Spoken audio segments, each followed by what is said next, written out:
ছাত্র আন্দোলনে গুলিবিদ্ধ পারভেজের মায়ের চোখে এখন শুধুই শূন্যতা। খুঁজে ফেরেন আদরের সন্তানকে।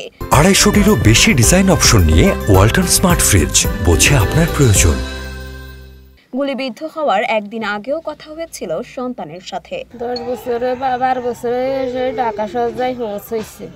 পৌঁছার পরে থাই গ্যালাসের কাজ করতো, সে জয়সের পেশে যাই পাইতো, আমারে দিত, আমি ছেলে মেয়েরে নিয়ে খাইতাম, চলতাম। ওদের লেখাপড়ার খরচ এইটার ভিতরে দিয়ে আমি চালাইতাম।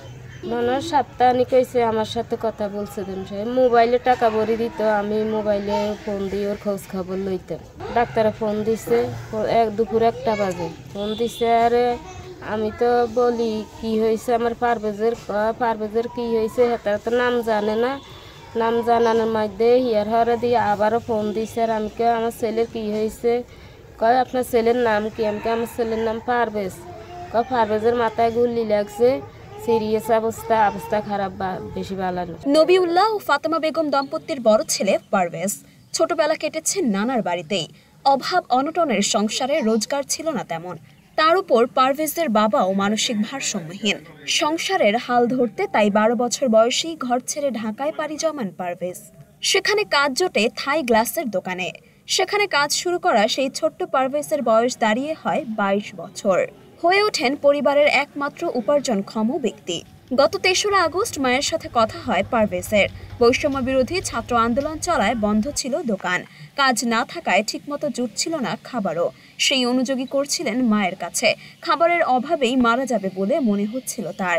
চোখের সামনে প্রিয় ভাইয়ের মৃত্যু মানতে পারছে না বোন নাহিদ আক্তার, পারছেন না বাবা নবিউল্লাহ। মানসিক ভারসাম্য না থাকায় প্রায়ই ছেলে পারভেজকে ধাওয়া দিতেন তিনি। তার মৃত্যুতে কান্নায় ভেঙে পড়েন স্বজনরা। ওর জন্য তো মন টানে, হঠাৎ দুনিয়া ছাড়িয়ে চলে গেছে।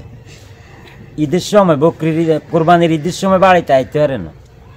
বাড়িতে আইলে তো আর এরকম হইতো না, অথবা মিছিল মিটিংও যাইতো না, গুলিও খাইতো না, বাঁচি যেত, বুঝছেন। এই কারণে ধরেন না অনেক সময় চিন্তা করতেছি আইতে আর না।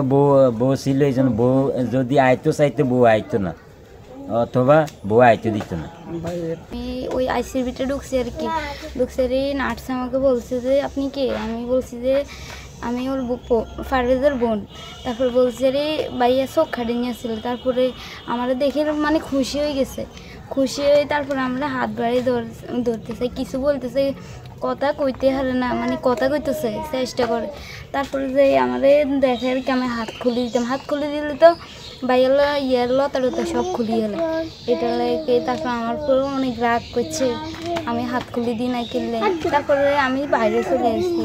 গ্রাম পুলিশের সদস্য সাইফুল ইসলাম বলেন, পারভেজই সংসারের খরচ চালাতো। তার বাবা মানসিকভাবে অসুস্থ, প্রায়ই ঘরে ভাঙচুর সহ বিভিন্ন সমস্যা করেন। এলাকার মানুষ তাদের পর্যাপ্ত সহায়তা করেন। পারভেজের এক বোনকে এলাকার সবাই উদ্যোগ নিয়ে বিয়ে দিয়েছে। গ্রাম পুলিশ হিসাবে খোঁজখবর পেয়েছি, তখন আমরা তাদের বাড়িতে আসছি, তাদের খোঁজখবর নিয়েছি। পরবর্তীতে সে মারা গেছে, তার লাশ বাড়িতে আসছে। এর মধ্যে অনেক মিডিয়ারাও আসছে, খোঁজখবর তাদের নিয়েছে। এখন আমি মনে করি যে লাশ আমার ডিসিশন হলেও তাদের সংসারে যে কেউ হাল ধরে খাবে, তার বাবা যে কোনো কিছু করবে, এই ধরনের কোনো পরিকল্পিত তাদের কোনো কিছু নাই। যদি আল্লাহ সহায়তা করে, 10 জন যদি সহায়তা করে, তাহলে তাদের সংসারটা চলবে। সময় 4 আগস্ট। রাজধানীর মিরপুর 10 নম্বরে আদর্শ উচ্চ বিদ্যালয়ের সামনে পারভেজের মাথায় গুলি লাগে। 12 September national institute of neuroscience হাসপাতালে তার মৃত্যু হয়।